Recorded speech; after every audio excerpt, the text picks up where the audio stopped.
जय हिंद। कैसे हैं? उम्मीद करता हूँ बिल्कुल ही शानदार होंगे। तो आज हम लोग बिहार पुलिस के लिए प्रैक्टिस सेट नंबर 2।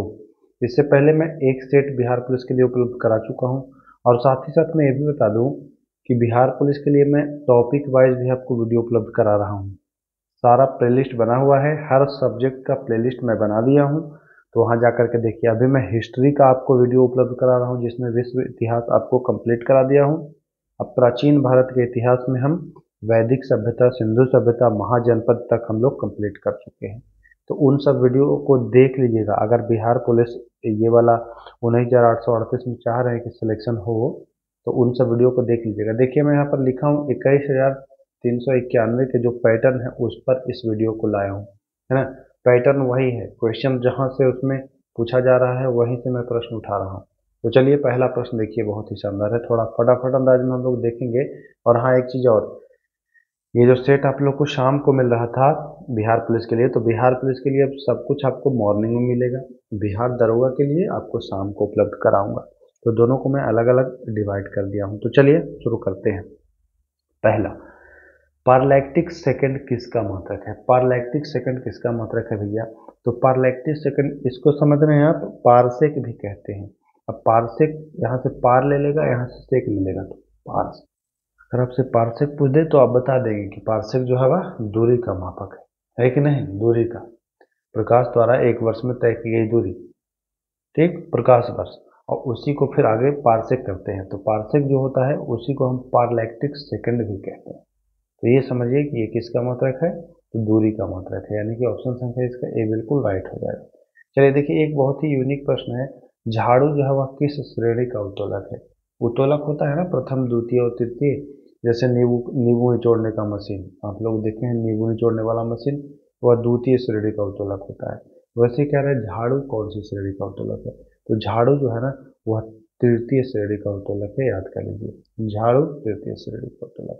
चलिए प्रश्न संख्या 3, निम्न में से किस समूह के जीवों का डूबने से हुई मृत्यु का पता लगाने के में महत्व है? प्रश्न ही नहीं समझ पाए होंगे आप लोग, प्रश्न को मैं फिर से समझा दे रहा हूँ। ये 4 जो समूह दिया हुआ है, कह रहा है कि इनमें से किस समूह के जीव, इनमें से कौन सा ऐसा समूह है जो कोई जीव अगर डूबने से मृत्यु होती है तो उसका पता लगाएगा। फिर से समझिए, इन चारों में से वह कौन सा ऐसा समूह है जो अगर कोई जीव डूब के मरता है तो उसका पता लगाता है? तो यह होता है डाइटम, याद कर लीजिएगा, डाइटम। अच्छा सवाल है, हो सकता है एग्जाम में आ जाए, तो याद कर लीजिएगा डाइटम। चलिए देखिए, खमीर एनसीईआरटी से उठाया हुआ प्रश्न है। खमीर एक उदाहरण है, तो खमीर किस चीज का उदाहरण है भैया? तो खमीर जो है ना वह कवक का उदाहरण है। ऑप्शन नंबर डी इसका बिल्कुल राइट हो जाएगा। चलें आगे। चलिए, यह सौर ऊर्जा को एटीपी में बदलता है। बहुत ही शानदार प्रश्न है। ये सारे प्रश्न लगभग आपको साइंस के मिलेंगे जो एनसीईआरटी से मैंने उठाए हैं। तो एटीपी में बदलता है सौर ऊर्जा को, यानी कि वह सूर्य से एनर्जी उत्पन्न, मतलब एनर्जी वो प्राप्त कर रहा है ना, एटीपी के रूप में। तो वह क्या हो जाएगा? क्लोरोप्लास्ट। आप जानते हैं कि पादप जो होते हैं वह सूर्य से ही ऊर्जा प्राप्त करके भोजन अपना बनाते हैं। तो ये सारी चीज़ें बहुत सामान्य है, बस क्वेश्चन का लैंग्वेज थोड़ा सा मैं बदल दिया, तो इस वजह से आपको कठिनाई होगी। चलिए प्रश्न संख्या 6, मानव शरीर में सर्वाधिक प्रचुरता में पाए जाने वाला तत्व कौन सा है? 4 तत्व है, लोहा, सोडियम, ऑक्सीजन और आयोडीन। इसमें अगर बात करें हम कि मानव शरीर में सर्वाधिक पाए जाने वाला, तो वह हो जाता है ऑक्सीजन। तो ये भी ध्यान दीजिएगा, और ऑक्सीजन मानव के लिए जरूरी है भी, ये भी जानते हैं। मनुष्य शरीर में खून की शुद्धिकरण की प्रक्रिया को क्या कहते हैं? ब्लड को अगर शुद्धिकरण की प्रक्रिया होती है तो उसको डायलिसिस कहते हैं। डायलिसिस ऑप्शन में नहीं है, ऑप्शन में है अपोहन। डायलिसिस को ही हिंदी में अपोहन कहते हैं। तो ए इसका राइट आंसर होने वाला है।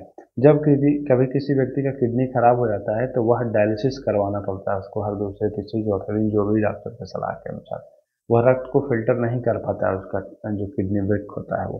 तो ये भी जान लीजिए। चलिए, भूरे शैवाल के रूप में इनमें से किसे जाना जाता है? भूरे शैवाल, देखिए कभी नीला शैवाल पूछ देगा, कभी भूरा शैवाल पूछ देगा, तो ये इसको ध्यान देना है। भूरा शैवाल अगर पूछे तो बताएंगे कि फियोफाइसिस, जी हाँ, भूरे शैवाल फियोफाइसी, यानी कि ऑप्शन नंबर इसका ए बिल्कुल राइट हो जाएगा, भूरे शैवाल फियोफाइसी। याद कर लीजिए, भूरे शैवाल फियोफाइसी, है ना। और नील हरित शैवाल किसको कहते हैं? नील हरित शैवाल साइनोबैक्टीरिया को कहते हैं। तो ये भी आपको ध्यान देना है, नील हरित शैवाल साइनोबैक्टीरिया। तो यहाँ पर आपको ध्यान देना है फियोफाइसी, भूरे शैवाल। चलिए आगे चलते हैं। प्रश्न संख्या 9, निम्न में से किस में राइबोसोम उपस्थित होता है? बहुत इजी प्रश्न है, लेकिन नहीं पढ़े हैं तो बहुत ही कठिन हो जाएगा। राइबोसोम जो है ना, यह राइबोसोम पादप में भी होता है और जंतु में भी होता है। अक्सर बच्चे भूलते हैं इसको। तो राइबोसोम जैसे ही आप लिखना स्टार्ट करते हैं तो बस दो लिखते हैं ना, यानी कि जंतु में भी पादप में भी, ऐसे करके रा रा ऐसे लिखना शुरू करते हैं। याद कर लीजिएगा, राइबोसोम दोनों में होता है। चलिए 10वां सवाल, मादा में द्वितीयक लिंग लक्षणों के विकास हेतु कौन सा हार्मोन जिम्मेदार है? मादा में मतलब कि मादा मतलब महिला, मेल, फीमेल, सॉरी मेल नहीं फीमेल। तो मादा में जो द्वितीयक लक्षणों के विकास हेतु हार्मोन जिम्मेदार है वह है एस्ट्रोजन। जी हाँ, कौन सा है? एस्ट्रोजन। याद कर लीजिए, बहुत इंपॉर्टेंट है। कभी कभी पूछता है फीमेल सेक्स हार्मोन के नाम से किसे जाना जाता है, तो यही इसी को जानते हैं। और अगर कह दे कि टेस्टोस्टेरोन क्या है, तो यह है नर, नर द्वितीयक लिंगों के लक्षण विकास हेतु ये जिम्मेदार होता है टेस्टोस्टेरॉन, या मेल सेक्स हार्मोन उसको कहते हैं। तो ये भी ध्यान देना है। चलिए 11 नंबर सवाल बहुत ही शानदार प्रश्न है, इसको नोट कर लीजिएगा। गर्भ की सबसे बाह्यतम झिल्ली, जो गर्भ होता है, महिलाएं जो होती हैं, तो गर्भ उनका जो होता है, तो गर्भ का जो सबसे बाहरी लेयर जो है, ये वाला बाहरी लेयर, इसको क्या कहते हैं? गर्भ की सबसे बाह्यतम झिल्ली या बाहरी झिल्ली को कोरियन कहते हैं। क्या कहते हैं? कोरियन। याद करिए। प्लेसेंटा क्या होता है? तो प्लेसेंटा यह बच्चे के नाभि से जुड़ा होता है और इसी के द्वारा इसको पोषक तत्व प्राप्त होता है ना। इसी के द्वारा इसको पोषक तत्व प्राप्त होता है, तो ये होता है प्लेसेंटा। याद रखना है आपको। चलिए, जिम्नोस्पर्म में परागण होता है। जिम्नोस्पर्म में परागण कैसे होता है भैया? तो जिम्नोस्पर्म में जो होता है ना परागण, वह वायु परागण होता है। कैसे? वायु परागण। जिम्नोस्पर्म किसको कहते हैं? वह बीज जिसके जो मतलब नग्न बीजी, नग्न बीजी हो, बीज का कोई लेयर नहीं होता है, नग्न बीजी होता है, तो उसको जिम्नोस्पर्म कहते हैं। तो वह वायु परागण, ध्यान देना है आपको। चलिए आगे चलते हैं। 13 नंबर, इनमें से कौन कार्बन का अपरूप नहीं है? सामान्यतः हम लोग जानते हैं कार्बन का अपरूप हीरा और ग्रेफाइट, लेकिन C16, जी हाँ C60 है ना, इसकी संरचना होती है फुटबॉल जैसी, और यह है बंकमिस्टर फ्लोरीन। यह भी कार्बन का ही भाग है, कार्बन का ही अपरूप में आता है ये बंकमिस्टर फ्लोरीन। तो याद कर लीजिए C60, और इसकी संरचना कभी कभी पूछ देता है तो बताएंगे फुटबॉल जैसी, इसकी पिंजरे जैसी संरचना, फुटबॉल जैसी संरचना, इसको याद कर लीजिएगा। चलिए 14 नंबर, सबसे कम आयनन विभव वाला तत्व निम्न में से कौन है? सबसे कम आयनन विभव वाला तत्व इनमें से कौन है? तो वह हो जाएगा सीजियम, वह हो जाएगा सीजियम। लेकिन देखिए, इसका आप राइट आंसर पूछ रहे हैं ना, नहीं है, तो राइट आंसर नहीं है, तो इसका मतलब इनमें से कोई नहीं है, तीनों तो हैं ही कार्बन के अपरूप। तो राइट आंसर जो होगा वो डी होगा। यहाँ पर कंफ्यूजन मत रखिएगा, हमने थोड़ा सा ध्यान नहीं दिए थे। सबसे कम आयनन विभव वाला जो है ना धातु, वो होता है सीजियम। याद कर लीजिए सीजियम। चलिए, ये बहुत अच्छा सवाल है, 15 नंबर सवाल नोट कर लीजिए। अल्फा सल्फर की जो संरचना होती है वो कैसी होती है? संरचना से प्रश्न पूछता है, कभी हीरा का पूछेगा, कभी ग्रेफाइट का पूछेगा, कभी बंकमिस्टर फ्लोरीन का पूछेगा। यहाँ आपसे पूछ रहा है अल्फा सल्फर, ये 8 फलकीय होता है, अष्ट फलकीय होता है, तो डी ऑप्शन इसका बिल्कुल राइट राइट हो जाएगा। अल्फा, अ से अल्फा और अ से अष्ट, याद कर लीजिएगा। बहुत ही सरलता से आप इसको याद कर पा रहे हैं। चलिए प्रश्न संख्या 16 की ओर हम लोग आते हैं। इनमें से किसे अजनबी गैस की संज्ञा दी गई है? अच्छा, अजनबी गैस अगर आपसे पूछ रहा है तो थोड़ा सा ऑकवर्ड लग रहा होगा, अजनबी गैस ना। अब अगर आपसे पूछे स्ट्रेंजर गैस तो बिल्कुल तुरंत बता देंगे कि सर स्ट्रेंजर गैस तो पढ़े हैं जेनॉन, है ना। तो उसी को अजनबी गैस कहा जाता है, उसी का हिंदी है, तो ध्यान दीजिएगा। चलिए चलते हैं प्रश्न संख्या 17। बर्मिंघम किस लिए प्रसिद्ध है? बर्मिंघम, बर्मिंघम जो है ना, वह लौ इस्पात के लिए प्रसिद्ध है। कभी बर्मिंघम पूछ देगा, कभी कुछ पूछ देगा, मतलब जो भी कभी ओसाका पूछ देगा, ऐसे कभी मैनचेस्टर पूछ देगा, ऐसे पूछ देगा। तो आप ध्यान रखिए कि बर्मिंघम जो है वह लौ इस्पात के लिए मुख्य रूप से उत्तरदायी है, तो ध्यान रखिए। चलिए, पिसा की मीनार देखें है ना, झुकी हुई मीनार है, लेकिन ये गिरती नहीं है। पिसा की झुकी हुई मीनार गिरती नहीं है, क्योंकि इसका जो गुरुत्व केंद्र से जाने वाली ऊर्ध्वाधर लाइन है ना, वह तल के अंदर रहती है, इस वजह से गिरती नहीं है। तो ये भी आपको ध्यान देना है। चलिए प्रश्न संख्या 19, जल में वायु का बुलबुला व्यवहार करता है। व्यवहार कैसा करता है भैया वायु का बुलबुला? तो जल में कहे तो बताएंगे अवतल, लेकिन लेंस होता है, दर्पण नहीं होता है, तो बी नहीं होगा। देखिए हो जाएगा आंसर डी। जल में वायु का बुलबुला, आपका आंसर डी हो जाएगा अवतल। ध्यान दीजिएगा। चलिए, मरीचिका का कारण क्या है? मरीचिका, मृग तृष्णा। मैं इस क्वेश्चन को पहले भी कराया हूँ। मरीचिका में होता क्या है कि जब रेगिस्तान में जो मृग होता है, हिरण होता है, यह पानी की तलाश में घूमते रहता है। तो जब रेत पर TIR की घटना होती है, पूर्ण आंतरिक परिवर्तन की घटना होती है, तो यहाँ से हिरण को लगता है कि पानी है, वह इसके चक्कर में दौड़ के यहाँ पहुँचता है, तो यहाँ कुछ नहीं, फिर आगे वो देखता है तो लगता है आगे पानी है।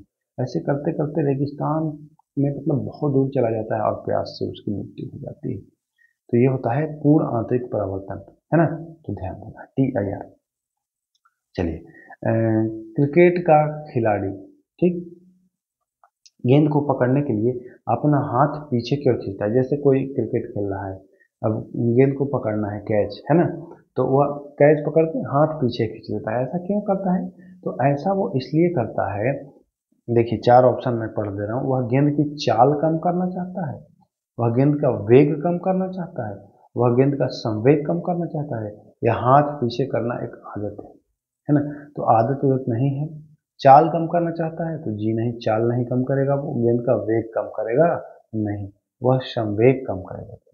तो बहुत अच्छा प्रश्न है, ध्यान रखिएगा। चलिए 22वां सवाल, गुरुत्वीय विभव, ग्रेविटेशनल पोटेंशियल का मान जो होता है सदैव कैसा होता है? ग्रेविटेशनल पोटेंशियल का मान जो हमेशा होता है वो ऋणात्मक होता है। तो ये भी आपको ध्यान देना। चलिए आगे चलते हैं 23वें सवाल, जैन परंपरा के अनुसार कौन अंतिम से एक पहले तीर्थंकर थे? मतलब कुल तीर्थंकर कितने थे? 24। तो अंतिम से एक पहले यानी कि 23वां पूछ रहा है आपसे, सीधा अप्रत्यक्ष रूप से आपसे पूछ रहा है कि 23वां कौन थे? तो पार्श्वनाथ थे, है ना? पार्श्वनाथ या पार्श्वनाथ कहीं आपको मिलेगा, तो सी ऑप्शन इसका बिल्कुल सही है। चलिए, ऋग्वेद में किस नदी का उल्लेख नहीं है? तो ऋग्वेद में, ऋग्वैदिक नदी नहीं कह रहा है, ऋग्वेद में, है ना, जो 4 वेद है उसमें रावि का उल्लेख नहीं है, तो ध्यान देना है। चलिए 25वां प्रश्न, किस स्थान पर भगवान महावीर की मृत्यु हुई थी? महावीर की मृत्यु कहाँ में हुई थी? तो महावीर की मृत्यु आपको पता है ना, पावापुरी। जी हाँ, पावा में हुई थी, पावापुरी में हुई थी। तो ये भी आपको ध्यान देना है। और बुद्ध की मृत्यु कहाँ में हुई थी? तो बुद्ध की मृत्यु हुई थी कुशीनगर, है ना? तो ये भी आपको ध्यान देना है। चलिए 26 नंबर, प्राचीन भारत के प्रसिद्ध शासक जो अपने जीवन के अंत में जैन धर्म अपनाया था, चंद्रगुप्त मौर्य के बारे में आप लोग जानते होंगे। उन्होंने लास्ट समय में यह जैन धर्म अपनाया था, है ना? ऐसे बौद्ध धर्म को ये संरक्षण दिए थे, बट आखिरी समय में इन्होंने मरने के पहले, आपको पता है ये श्रवणबेलगोला कर्नाटक में इन्होंने अपना वो किया था, प्राण भी त्यागा था संलेखना पद्धति से। तो वही थे कौन? चंद्रगुप्त मौर्य, ये जैन धर्म अपना लिए थे। आईने अकबरी किसने लिखी है? तो आईने अकबरी लिखने वाले अबुल फजल हैं। कौन है? अबुल फजल। बहुत ही बढ़िया प्रश्न है, बहुत बार पूछा गया है आईने अकबरी, तो ध्यान देना। चलिए, दिल्ली सल्तनत का वह सुल्तान जिसने सिजदा प्रथा को आरंभ किया, सिजदा प्रथा को आरंभ करने वाला वह सुल्तान है बलबन। जी हाँ, बलबन ने सिजदा प्रथा, सिजदा और पैबोस दोनों याद रखिएगा, सिजदा और पैबोस। पैबोस लेट करके मतलब जो राजा होता था उसको पाँव को चूमना और सिजदा करना, ये होता था दरबार में, यह बलबन ने प्रारंभ करा था। चलिए 29, बढ़िया प्रश्न है। देखिए ये भी प्रश्न बहुत ही माय डियर प्रश्न है, आता है बहुत ज्यादा। हरिजन बंधु नामक पत्रिका का नाम बदलकर क्या रखा गया था? हरिजन बंधु जो पत्रिका था उसका नाम बदलकर हरिजन रख दिया गया था, खाली हरिजन, है ना? तो ये आपको ध्यान देना है, ऑप्शन संख्या बी इसका सही हो जाएगा। चलिए 30 नंबर, निम्न में से कौन सा एक क्षेत्र 1857 के विद्रोह से प्रभावित नहीं था? तो 1857 के विद्रोह से प्रभावित जो नहीं था वह था भैया चित्तौड़, है ना? झांसी में झांसी की रानी, पटना में आपके पीर अली और लखनऊ बेगम हजरत महल, लेकिन चित्तौड़ इससे प्रभावित नहीं हुआ था। तो ये भी आपको ध्यान देना है, अच्छा प्रश्न है। वर्नाक्युलर प्रेस एक्ट, ये जो वर्नाक्युलर प्रेस एक्ट हुआ था वह निरस्त किसने किया था? देखिए निरस्त किसने किया था? 1882 में निरस्त हुआ था। तो 82 में कौन रहा होगा, है ना? तो जान लीजिए कि 1882 में रहे थे आपके रिपन, यहाँ पर सी ऑप्शन बिल्कुल सही। लाया कौन था? तो लाने वाला लिटन था। कमेंट करिएगा कौन लाया था। चलिए अगला प्रश्न। देखिए विश्व इतिहास से भी एक आध प्रश्न आपको बिहार दरोगा में रहता है, तो उसी हिसाब से मैं आपको क्वेश्चन भी लाया हूँ। प्रतिनिधित्व नहीं तो कर नहीं, यह नारा दिया गया था। यह नारा कब दिया गया था? बोस्टन टी पार्टी के दौरान, फ्रांस क्रांति के दौरान, रूस क्रांति के दौरान, या प्रथम विश्व युद्ध के दौरान? तो ये बताया था कि प्रतिनिधित्व नहीं दीजिएगा तो हम लोग टैक्स भी नहीं देंगे। यह बोस्टन टी पार्टी के दौरान यह घटना हुई थी, तो ये भी ध्यान देना है। इनमें से किसे फ्रंटियर गांधी के नाम से भी जाना जाता है? कभी कभी इसको पूछ देगा कि सीमांत गांधी, कभी फ्रंटियर गांधी।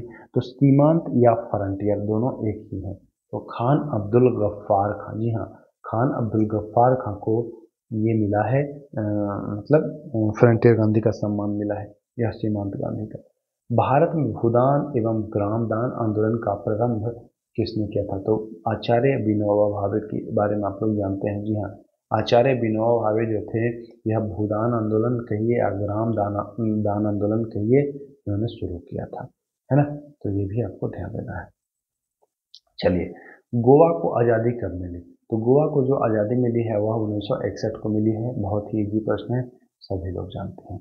भारतीय संविधान में संशोधन का प्रावधान है, तो संशोधन जो है ना वह अनुच्छेद 368 में है, तो ये भी आपको ध्यान देना है। ऑप्शन संख्या इसका सी बिल्कुल राइट हो जाएगा। चलते हैं 37 नंबर सवाल पर।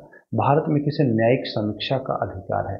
तो न्यायिक समीक्षा का अधिकार आप जान ही रहे हैं कि सर्वोच्च न्यायालय को है। सुप्रीम कोर्ट अपने फैसले को वो कर सकती है, मतलब रिव्यू कर सकती है ना, जुडिशियल रिव्यू जिसको कहते हैं। तो ये सर्वोच्च न्यायालय के पास है अकॉर्डिंग टू ऑप्शन। चलिए 38 नंबर। मुख्य चुनाव आयुक्त को उसके पद से हटाया जा सकता है। जो मुख्य चुनाव आयुक्त होते हैं तो उनको उसके पद से कैसे हटाया जा सकता है? तो ऐसे तो नहीं हटाएंगे आप, 2/3 बहुमत से एक संकल्प पारित करके ही आप उनको हटाएंगे। संसद के दोनों सदनों से के 2/3 बहुमत से संकल्प पारित होगा और तभी मुख्य चुनाव आयुक्त को हटाएंगे। ऐसे नहीं कि आप जब मन किया तब हटा दिए। हाँ, उनका जब कार्यकाल पूरा हो जाए तब वो हट सकते हैं, तो ये भी आपको ध्यान। चलिए 39 नंबर प्रश्न। भारतीय संविधान में स्वतंत्रता का अधिकार किस अनुच्छेद में वर्णित है? तो देखिए ऐसे तो कंफ्यूजन इसमें बहुत होगा, कभी लगेगा 15, कभी लगेगा 17। स्वतंत्रता का जो अधिकार है वो अनुच्छेद 19 से 22 तक है ना, तो यहाँ राइट आंसर 19 हो जाएगा, बिल्कुल कोई दिक्कत नहीं। भारत के किस राष्ट्रपति का कार्यकाल सर्वाधिक रहा? तो जान ही रहे कि राजेंद्र प्रसाद बने थे पहले राष्ट्रपति, ये सबसे ज्यादा दिन तक रहे थे, तो इसमें बहुत ज्यादा दिमाग लगाने की जरूरत नहीं। उपराष्ट्रपति होता है, बढ़िया से इस प्रश्न को समझिएगा नहीं तो गलती हो जाएगा। उपराष्ट्रपति होता है, राज्यसभा का सदस्य होता है क्या? कुछ लोगों को लग रहा होगा कि हाँ सही है। चलिए, राज्यसभा का पदेन सभापति होता है, अब कुछ लोगों को लगेगा कि नहीं बी सही है। कुछ लोगों को लगेगा कि संसद का सचिव होता है, तो नहीं, ये नहीं रहेगा। राज्यसभा का मुख्य सचिव होता है, तो नहीं, ए और बी में सही है ना कोई, तो बी। राज्यसभा का पदेन सभापति जो है वह उपराष्ट्रपति होगा। अनुच्छेद 64 और अनुच्छेद 89 दोनों इस बात का गवाह है, कहता है कि ये जो राष्ट्रपति होगा वह उपसभापति होगा, सभापति होगा राज्यसभा का। और एक में कहता है 89 कि जो सभापति है राज्यसभा का वह उपराष्ट्रपति है, तो ये दोनों चीज ध्यान रखें। चलिए 42। भारतीय संसद का संयुक्त अधिवेशन कौन बुलाता है? देखिए बुलाने की बात कह रहा है, यहाँ दो प्रश्न बनते हैं, बुलाता कौन है और अध्यक्षता कौन करता है। तो बुलाता है राष्ट्रपति, लेकिन अगर कहे कि अध्यक्षता कौन करता है संयुक्त अधिवेशन का, तो वह करता है लोकसभा अध्यक्ष। बट यहाँ पूछा जा रहा है कि बुलाता कौन है, तो बुलाता है राष्ट्रपति। इंपॉर्टेंट है, ध्यान देना है। चलिए, राज्यसभा में राष्ट्रपति द्वारा मनोनीत सदस्यों की संख्या कितनी होती है? राज्यसभा में देखिए, राष्ट्रपति लोकसभा में 2 लोगों को मनोनीत करते थे और 12 लोगों को राज्यसभा में मनोनीत करते थे, तो कुल 14 लोगों को मनोनीत करते थे। लेकिन 2019 में एक संविधान संशोधन हुआ, 104वां संविधान संशोधन, उससे बना दिया गया कि भैया अब लोकसभा में मनोनीत आप नहीं करेंगे, तो केवल 12 सदस्यों को ये राज्यसभा के मनोनीत करते हैं। तो ऑप्शन नंबर सी बिल्कुल अभी राइट हो जाएगा। चलिए, भारतीय संविधान का कौन सा प्रावधान दल बदल विरोधी कानून के साथ संबंध रखता है? बहुत ही इजी प्रश्न है और इसमें फंसेंगे बच्चे, अक्सर फंसेंगे। अगर क्वेश्चन को सही से नहीं पढ़ेंगे ना तो इसमें गिरेंगे। कह रहा है कौन सा भारतीय संविधान का कौन सा प्रावधान दल बदल विरोधी कानून से संबंधित है? तो दल बदल विरोधी कानून से जो संबंधित है वह है 10वीं अनुसूची। कुछ लोगों को 52 भी लगेगा, कुछ को 85 भी लगेगा। अरे भैया, अनुसूची का 52 को है अनुसूची। कितने अनुसूची हैं बताइए? भाग 22 है। अनुसूची कितनी है? 8, 10, 12, 14 कितने हैं बताइए? तो जब 8, 10, 12, 14 है तो इतने में ही आंसर होगा ना। 52 में कैसे होगा? नहीं होगा। 85 भी कैसे होगा? नहीं होगा। तो ये भी आपको ध्यान में रखना है। वर्ष 1985 52वां संविधान संशोधन, तो ये आपको ध्यान में रखना है। यहाँ पर फिलहाल राइट आंसर हो जाएगा 10वीं अनुसूची। चलिए 45। उद्देशिका में संशोधन किस वर्ष हुआ? अब उद्देशिका मतलब प्रियम्बल। प्रियम्बल मतलब प्रस्तावना। प्रस्तावना में पूछ रहा है। प्रस्तावना में अभी एक ही बार संशोधन ही हुआ है, और वह कब हुआ है? वर्ष 42वां संविधान संशोधन वर्ष 1976 में। और जोड़ा क्या किया गया? समाजवादी, अखंडता और पंथनिरपेक्ष। तो ये तीनों चीजें आप याद कर लेंगे। चलिए 46 नंबर। भारत में पंचायती राज लाने का मुख्य उद्देश्य क्या था? तो पंचायती राज लाने का मुख्य उद्देश्य था कि आम जनता को भी भैया भागीदारी दीजिए। आम जनता भागीदारी नहीं ले पाती है राजनीति में, उनको भी भागीदारी मिलना चाहिए। चलिए आगे चलते हैं। मतदाताओं की उम्र 21 से हटा करके 18 कर दिया गया। यह किस संविधान संशोधन के द्वारा किया गया है? तो देखिए, मतदाताओं की जो उम्र है वह 21 से घटाकर 18, 61वां संविधान संशोधन कब? 1989 है ना, ऐसे किया गया था। 88, 89 देता है आंसर, तो ये भी ध्यान देना। बता देते हैं। निम्न में से किसकी नियुक्ति राष्ट्रपति करते हैं? राष्ट्रपति भैया महान्यायवादी की करते हैं, राज्यपाल की भी करते हैं, सीएजी की भी करते हैं, यानी कि सभी का करते हैं। ऑप्शन संख्या डी इसका सही हो जाएगा। विधान परिषद के सदस्यों की अधिकतम संख्या? तो विधान परिषद की जो सदस्य हैं वो अधिकतम संख्या विधानसभा का 1/3 सीधा विधानसभा का 1/3। तो देखिए राइट आंसर डी हो जाएगा। बहुत ही इजी क्वेश्चन। इनमें से किस राज्य में विधान परिषद नहीं है? तो कुल 6 राज्यों में विधान परिषद है। मैं एक बार फिर से इसको बता दूं कि कुल 6 राज्यों में विधान परिषद है। कौन कौन वो 6 राज्य हैं? यूपी है, और फिर अपना बिहार है पड़ोस वाला, महाराष्ट्र है, और उसके पड़ोस वाला है कर्नाटक। ठीक, फिर अब आते हैं आंध्र प्रदेश है और तेलंगाना है। ऐसे आपको याद रखना है। यूपी, बिहार, मध्य प्रदेश, मध्य प्रदेश नहीं, महाराष्ट्र, कर्नाटक, आंध्र प्रदेश और तेलंगाना। तो ये 6 के 6 हैं जहाँ मतलब द्विसरणीय व्यवस्था चल रही है। शनि ग्रह के संदर्भ में कौन सा कथन सही है? शनि ग्रह के संबंध में पूछ रहा है कि कौन सा कथन इनमें सही है। पढ़ लेते हैं ऑप्शन। प्लूटो से ठंडा है? नहीं। नेपच्यून से ठंडा है? नहीं। नेपच्यून से गर्म है? गर्म है ना, तो ये सी आंसर इसका सही होगा। चलिए 52 नंबर। चंद्र ग्रहण कब होता है भाई? इसको समझना है। एक बार समझ गए कभी नहीं भूलेंगे। देखिए, ये चांद है। आप जानते हैं कि सूर्य अस्थिर रहता है ना, सूर्य जो है वो अस्थिर रहता है, सूर्य नहीं घूमता। ये सूर्य है, मैं सूर्य का ऐसे मुंह छूना रहता हूँ। ये सूर्य होता क्या है कि चंद्र, ये चांद है, मून, इसको मैं लिख देता हूँ ए में। ठीक, होता क्या है कि मून के पास अपना प्रकाश नहीं है। सूर्य अगर प्रकाश मारता है तो ये चमकते हुए हम लोग को दिखता है। अगर हम लोग घूमते घूमते यहाँ आ जाते हैं ऐसे, तो हम लोग देखते हैं कि चांद चमक रहा है। होता क्या है समझिएगा जरा। पृथ्वी है ये, पृथ्वी घूमते घूमते घूमते घूमते ये बीच में है। अब सूर्य का प्रकाश जो है वह चांद पर नहीं गया, चांद पर सूर्य का प्रकाश नहीं गया। अब हम कहते हैं जा लग गया चांद पर ग्रहण, क्योंकि अब तो वो दिख ही नहीं रहा है ना। तो क्या कंडीशन बना? मून और सन के बीच में अर्थ आ गया कि नहीं? तो देखिए, चंद्रमा और सूर्य के बीच में पृथ्वी, चंद्रमा पृथ्वी और सूर्य के बीच में आता है तो नहीं, पृथ्वी सूर्य और चंद्रमा के बीच में आता है। पृथ्वी है ना, सूर्य और चंद्रमा के बीच में रहा है, तो ये बी ऑप्शन इसका सही हो जाएगा। चलिए आगे। चलिए, इंटरनेशनल डेट लाइन खींची है। इंटरनेशनल डेट लाइन जो है, अंतर्राष्ट्रीय तिथि रेखा, यह प्रशांत महासागर से खींची गई है ना, तो ये भी ध्यान देना आपको। चलिए, विषुव या इक्विनॉक्स है ना, विषुव या इक्विनॉक्स कह रहा है कि जब होता है जब दिन और रात बराबर हो जाता है। इक्विनॉक्स किस तारीख को होता है ना? तो देखिए, कोई को लगेगा 22 जून और 23 दिसंबर, लेकिन ये नहीं है, 21 मार्च और 23 सितंबर है। राइट आंसर 21 मार्च और 23 सितंबर को पूरे दिन और रात बराबर होते हैं पृथ्वी पर, ध्यान देना। चलिए, मौना लोआ एक सक्रिय ज्वालामुखी है, कहाँ स्थित है? तो हमने जब ज्वालामुखी पढ़ाया है बिहार दरवा के लिए तो उसमें बताया है कि मौना मतलब मैना, और मैना उड़ता है हवा में, यानी हवाई द्वीप आंसर हो जाएगा, बिल्कुल राइट। चलिए,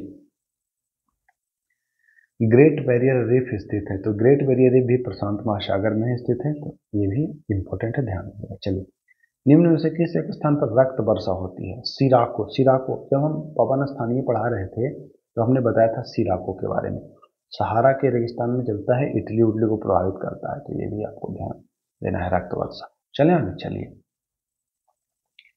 प्रायद्वीपीय भारत की नदी में कौन सी नदी सबसे लंबी है? प्रायद्वीपीय भारत की नदी कह रहा है भाई, तो प्रायद्वीपीय भारत में आप जानना है ना, गोदावरी सबसे लंबी है, गोदावरी। तो इसका जो आंसर हो जाएगा, देखिए गोदावरी किस में है, गोदावरी सी में है, तो सी इसका बिल्कुल राइट आंसर हो जाएगा, सटीक आंसर। चलिए आगे, चलिए, हाँ, भारत के किस राज्य को चीनी का कटोरा? तो उत्तर प्रदेश को कहते हैं, बहुत ही इजी प्रश्न। चलिए चलिए, अब आते हैं हम लोग प्रश्न संख्या 60। कह रहे पैड़ा पद्धति क्या है? पैड़ा पद्धति जानते हैं क्या होता है? झूम कृषि को ही कहते हैं। झूम कृषि में क्या होता है, तो जंगल को काट कर सूखते हैं, उसको जला देते हैं, और उसके बाद उसमें कृषि करते हैं। तो सीधा आपसे अप्रत्यक्ष रूप से पूछ रहा है कि पैड़ा या झूम कृषि क्या है? जंगल काटकर सुखाना और फिर बाद में उसको जलाते हैं। चलिए, 61, विश्व में दूध उत्पादन के क्षेत्र में स्थान, दूध उत्पादन के क्षेत्र में भारत का स्थान पहला है। देखिए, ये तो बढ़ते घटते रह सकता है, इस पर ज्यादा फोकस नहीं। ये वाला तो बहुत बढ़िया। तलचर एक प्रसिद्ध कोयला क्षेत्र है ना? तलचर कोयला क्षेत्र है जो कहाँ स्थित है? तो ये तलचर उड़ीसा में स्थित है। कहाँ में? उड़ीसा में, है ना? तो ये ध्यान देना है, उड़ीसा ऑप्शन हाँ डी में होगा, देखिए डी में है ना? हाँ, चलिए अब चलते हैं आगे। अर्थशास्त्र से प्रश्न है, भारतीय रिजर्व बैंक के पास विभिन्न व्यावसायिक बैंकों की कुल जमा एवं आरक्षित राशि का निर्धारण भाग क्या कहलाता है? तो नकद आरक्षित अनुपात, है ना? CRR, नगद आरक्षित अनुपात कहा जाता है, तो ये भी आपको ध्यान देना है। ऑप्शन संख्या डी इसका बिल्कुल राइट हो जाएगा। चलिए, सरकार ने बीमा व्यवसाय के नियमन हेतु गठन किया है। किसका गठन किया है भैया? बीमा व्यवसाय को नियमित करने हेतु, उसको रेगुलेट करेगा, है ना, उस पर नजर रखेगा, तो उसके लिए रखा है किसको? बताइए, किसको रखा गया है? तो उसके लिए रखा गया है आपको ऑप्शन नंबर IRDA, है ना, वित्त विनियामक को, यानी IRDA। चलिए, भारत में बेरोजगारी और गरीबी का अनुमान आधारित है, तो यह परिवार के सर्वे पर होता है। देखिए, परिवार के उपभोग के सर्वे पर होता है। हाँ, ये NSSO के द्वारा, CSO के द्वारा नहीं, NSSO के द्वारा परिवार के उपभोग का जो सर्वे होता है उसी पर गरीबी का अनुमान किया जाता है। चलिए, किस देश ने यूरो को अपनी मुद्रा के रूप में स्वीकार नहीं किया है? तो ब्रिटेन ने भी नहीं किया, डेनमार्क, स्वीडन, यानी कि किसी ने नहीं किया। ऑप्शन के हिसाब से यह सभी ने नहीं किया। चलिए, 67वां, 76वां गणतंत्र दिवस 2025 की थीम क्या थी? 76वां गणतंत्र दिवस जो हुआ है 2025 में, उसका थीम था स्वर्णिम भारत, विरासत और विकास। जी हाँ, स्वर्णिम भारत, विरासत और विकास, इंपॉर्टेंट, ध्यान देना है। चलिए, ओलंपिक में हिस्सा लेने वाली पहली ट्रांसजेंडर, ओलंपिक में हिस्सा लेने वाली पहली ट्रांसजेंडर जो है वह है लॉरेन हार्वर्ड। जी हाँ, लॉरेन हार्वर्ड, याद रखिएगा, ओलंपिक में हिस्सा लिए हैं ट्रांसजेंडर। चलिए, संभव ऐप जारी किया गया है, तो संभव ऐप अपने भारतीय सेना यानी इंडियन आर्मी के द्वारा जारी किया गया है संभव ऐप। हाल ही में मुनव्वर राणा का निधन हो गया, इनका संबंध था, मुनव्वर राणा एक साहित्यकार थे उर्दू भाषा के, तो ये भी ध्यान देना है, उर्दू भाषा के साहित्यकार थे मुनव्वर राणा। चलिए, 10वां राष्ट्रीय योग दिवस जो 2024 में हुआ है ना, 2024 में 10वां राष्ट्रीय योग दिवस वह कहाँ मनाया गया? तो वह श्रीनगर, जम्मू कश्मीर की राजधानी श्रीनगर में मनाया गया है, ध्यान देना है। तो चलिए, बिहार के सुल्तानगंज रेलवे स्टेशन का नाम बदलकर क्या रखा गया है? सुल्तानगंज, आप जानते हैं ना, सुल्तानगंज से जब आप बैजनाथ धाम जाते हैं तो वहीं से जल उठाते हैं और वहाँ पहुँच जाते हैं सुल्तानगंज से, है ना। तो सुल्तानगंज का नाम बदल दिया गया और क्या रखा गया है, तो बैजनाथ धाम नहीं रखा गया, कोटेश्वर धाम भी नहीं, बिरसा धाम भी नहीं, अजगैबीनाथ धाम रखा गया। ध्यान देना है, बी ऑप्शन बिल्कुल राइट है। चलिए अब हम लोग आते हैं प्रश्न संख्या 33। सेबी की पहली महिला अध्यक्ष कौन बनी थी? अब तो हट गई शायद, है ना, क्लियर कर लीजिएगा। सेबी की जो पहली महिला अध्यक्ष थी वह बनी थी, इन पर शायद कुछ आरोप भी लगा है इन पर, तो इस वजह से ये चर्चा में रही। तो इनका नाम था माधवी पुरी बुच, नाम याद रखिएगा, माधवी पुरी बुच सेबी की पहली महिला अध्यक्ष बनी थी और इन पर कोई आरोप भी लगा था रिश्वत का, इस पर ये हटी है सर। चलिए, चमरान वन उपग्रह लॉन्च किया गया, चमरान उपग्रह, चमरान उपग्रह, तो चमरान, रान में आपको ईरान दिख रहा होगा, चामरान या ईरान, दोनों बहुत ही आसानी से याद कर लेंगे आप। चलिए 75वां और आखिरी सवाल। बहुत बहुत आभार आप लोगों का कि आपने अपना आधा घंटा बहुमूल्य समय दिया। वर्ल्ड सिटीज कल्चर फोरम में शामिल होने वाला पहला भारतीय शहर कौन है? तो यह वही है RCB, royal challenger Bengaluru. World cities culture forum में शामिल होने वाला पहला भारतीय शहर जो है वह है बेंगलुरु। तो मैं उम्मीद करता हूँ दोस्तों इस आधे घंटे की सीरीज में आपने 75 बिहार पुलिस से संबंधित इंपॉर्टेंट प्रश्नों का सीरीज उसको हल कर लिया है। अब एक चीज़ मैं और बता दूं, ऐसे आपको तमाम टॉपिक पर उपलब्ध करा रहा हूं वीडियो, तो अगर आप चाह रहे हैं इस बार बिहार पुलिस में आपका सिलेक्शन हो तो चैनल से जुड़ जाएं और सब्सक्राइब कर लीजिएगा। टेलीग्राम से भी जुड़ जाएगा क्योंकि जो भी पीडीएफ वगैरह होता है वो टेलीग्राम पर ही शेयर किया जाता है। चलिए वीडियो को समाप्त करते हैं, तब तक के लिए नमस्कार।